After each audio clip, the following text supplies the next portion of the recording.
Rework చేశాము.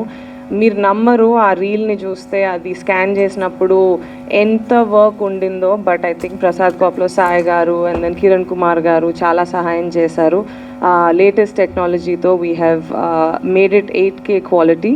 Obviously 8K projectors ఇప్పుడు లేరు, సో సూపర్ 4Kలో రిలీజ్ అవుతుంది. సౌండ్ కూడా డాల్బీ అట్మాస్కి అప్గ్రేడ్ చేశాము. So you will definitely enjoy the final fight scene, first 15 minutes. అక్కడ మీకు డెఫినెట్గా బిగ్ స్క్రీన్లో you will have an amazing experience. I think నేను 13 ఏళ్ళప్పుడు ఈ సెట్కి వెళ్ళి హోంవర్క్ చేసుకునేదాన్ని. సినిమా షూటింగ్ జరుగుతున్నప్పుడు నేను కూడా మీ అందరితో రిలీజ్ అయినప్పుడు బిగ్ స్క్రీన్లో కూర్చొని చూద్దాం అనుకుంటున్నాను. I hope everyone enjoys and relives some great memories. Thank you.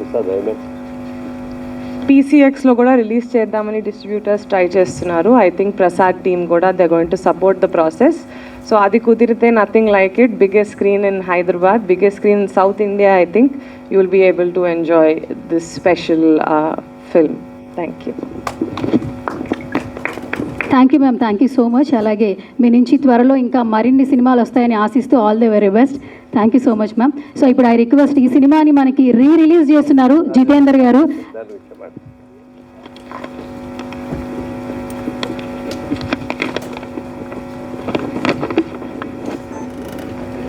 ఈ సినిమాకి రిలీజ్కి చాలామంది దాదాపుగా 2 ఏళ్ళు బట్టి ఏమండి అతడి సినిమా అంటే చూద్దామని అంటూ దాన్ని పక్కకి పోస్ట్పోన్ చేసాం. ఎందుకంటే ప్రింట్ కూడా ఎలా ఉందో తెలియదు, ఇప్పుడు అప్గ్రేడ్ చేయటం కుదురుతుందో లేదో అని అంటే ఆ ప్రియాంక నేను దగ్గరుండి చేయిస్తానని చెప్పి చాలా ఇంట్రెస్ట్ తీసుకొని చేయించింది.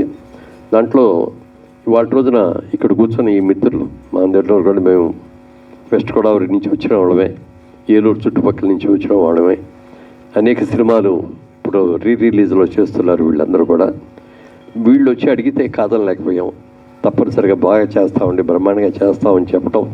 దీన్ని ఎక్సెల్ ఆర్ట్స్ ద్వారా వరల్డ్ వైడ్గా రిలీజ్ చేస్తున్నారు. దీన్ని మళ్ళీ ఒక మంచి సినిమాగా డెఫినెట్గా ఇది చాలా పెద్ద హిట్ అవుతుందని నాకు గట్టి నమ్మకం. ఎందుకంటే ఆ రోజుల్లో బిగ్ స్క్రీన్ మీద చాలామంది చూడాల. ఇప్పుడు జనరేషన్ అందరూ కూడా టీవీలో చూసి ఆహా బాగుంది అన్న వాళ్ళు అన్నాయి, కానీ బిగ్ స్క్రీన్ మీద చూడాల. అలాంటి వాళ్ళందరికీ కూడా ఇది బిగ్ స్క్రీన్లో సినిమా చూసే అవకాశం ఉంటుంది. కాబట్టి ఇప్పుడు మరి ఫ్రెండ్స్ వీళ్ళందరూ కలిసి యువరక్తం వీళ్ళందరూ కూడా యంగ్స్టర్స్ సినిమాని అద్భుతంగా చేస్తామండి అని చెప్పి పట్టుదలగా చేస్తున్నారు. అలాగే ప్రసాద్ ఐమాక్స్లో పెద్ద థియేటర్ చేయడానికి కూడా దానికి 3 days 4 days మళ్ళీ ఎక్స్ట్రా వర్క్ చేయాలి దానికి. అది కూడా చేయటానికి వాళ్ళందరూ కూడా ఇది అయ్యారు. ప్రసాద్ ల్యాబ్ వాళ్ళు కూడా చేస్తామని చెప్పి మాట ఇవ్వటం కూడా జరిగింది. దాన్ని ఆ స్క్రీన్ మీద చూస్తే దాని సినిమా ఇంకో రకంగా ఉంటుంది. అందరూ చూడాలని, మీరు చేస్తున్నటువంటి ఈ ప్రయత్నం హిట్ అవ్వాలని మనస్ఫూర్తిగా కోరుకుంటున్నాం. మీరు ఎవరో మాట్లాడారు. ఎస్, ఇప్పుడు ఎక్సెల్ బ్యానర్ నుంచి ఇప్పుడు మనకి ఈ సినిమాని రిలీజ్ చేస్తున్నారు జితేందర్ గారు. సో ఐ రిక్వెస్ట్ జితేందర్ గారిని మాట్లాడవలసిందిగా రిక్వెస్ట్ చేస్తున్నాను. బేసిక్గా సూపర్ స్టార్ కృష్ణ గారి ఫ్యాన్, బట్ మహేష్ బాబు గారు అంటా కూడా బాగా ఇష్టం అనమాట. ఘట్టమనేని ఫ్యామిలీకి పెద్ద ఫ్యాన్ అని చెప్పారు బిఫోర్ నాకు. సో మీ వర్డ్స్ మీరేం మాట్లాడితే వినాలని చాలామందికి ఉంది. So over to you sir. August 9th Mahesh Babu గారి బర్త్డే సందర్భంగా అతడు న్యూ వెర్షన్లో రిలీజ్ చేస్తున్నాము. మీరందరూ ఆ సినిమాని ఎంజాయ్ చేసి మమ్మల్ని అభినందించాలని కోరుకుంటున్నాను. Thank you so much Jitender garu. ఇప్పుడు yes, I request Mahesh Babu గారి ఫౌండేషన్ నుంచి సో అన్వేష్ గారిని మాట్లాడవలసిందిగా రిక్వెస్ట్ చేస్తున్నాను. ట్రైలర్ చూసారు కదండి, చాలా హై క్వాలిటీతో హై నాచ్ సౌండ్ క్వాలిటీతో చేశారనమాట. థియేటర్లో అందరూ ఖచ్చితంగా చూడాలి. దట్స్ అండ్ ఫౌండేషన్ నుంచి మేము రిప్రజెంట్ చేస్తాను. మీకు ఏ ఆర్ట్ రిలేటెడ్ ఏమున్నా సరే you can directly go to www.maheshbabufoundation.orgకి వెళ్ళి మీ కేసెస్ ఏదన్నా సరే అక్కడ రిజిస్టర్ చేయండి. You will take care of it. Thank you. ఎవరిని అడగాలంటే ఫస్ట్ జితేందర్ గారిని అడగొచ్చండి, తర్వాత మురళీమోహన్ గారిని అడగచ్చు. So I request media ready అయితే we have a Q&A session.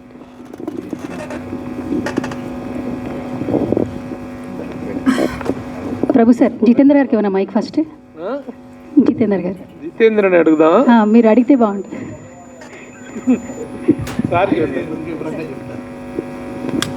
Cinema గురించి వాళ్ళందరికీ చెప్పాల్సిన అవసరం కూడా లేదు. అందరూ మనకంటే బాగా డైలాగులు కూడా ఇవాళకి కూడా అందులో ఉన్న డైలాగులు చాలా మంది ఉపయోగించుకున్నారు. చాలా సందర్భాలు అదే మాట మాట్లాడుతూ ఉంటారు. ఇడు మగాడు రా బుజ్జి, అది హైలైట్.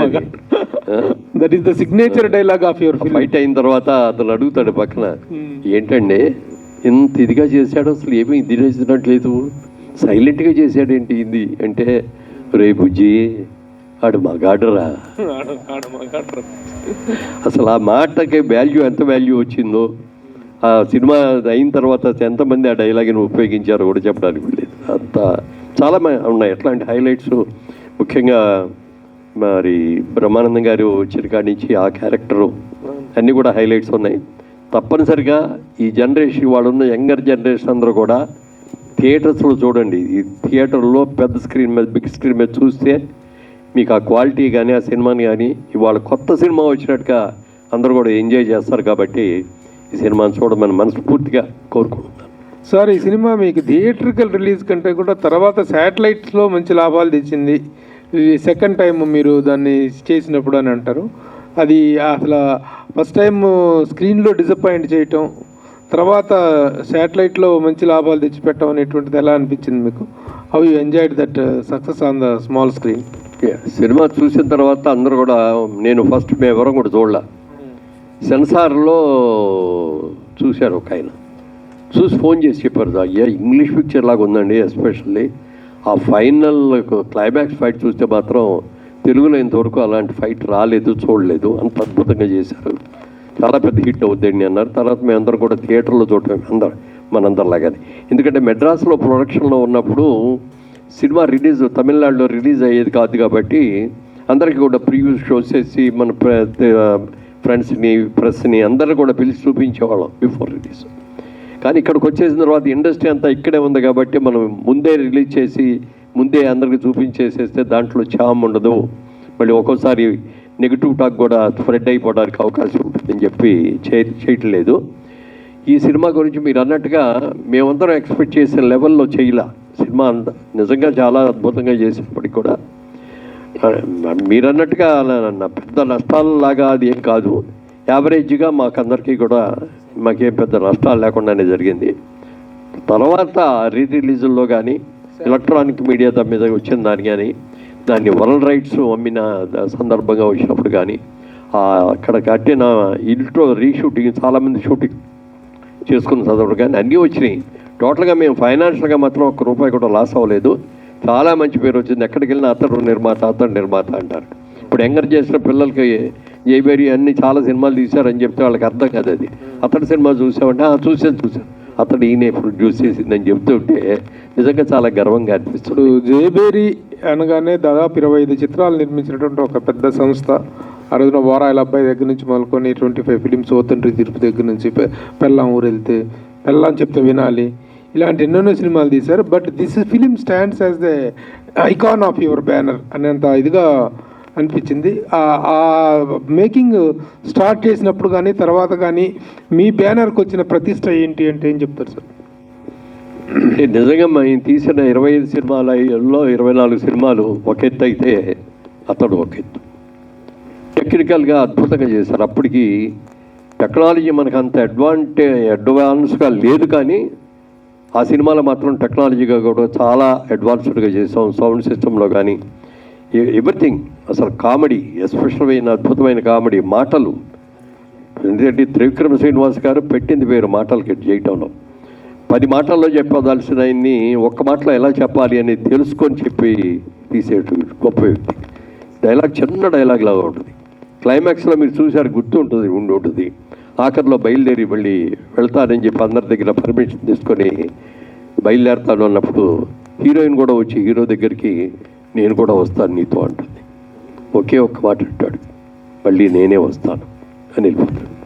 మామూలుగా అయితే ఒక పెద్ద సీన్ పెట్టాలి, నేను రావాలి, నువ్వు లేకుండా నేను ఉండలేను, సావైన బతుకుతాను నీతో, ఇట్లాంటి ఓ పెద్ద డైలాగులు చెప్పి ఆయన ఏదో చెప్పి అదో పెద్ద సీన్ లాగా చేస్తాను ఒక్కటే మాట మీద.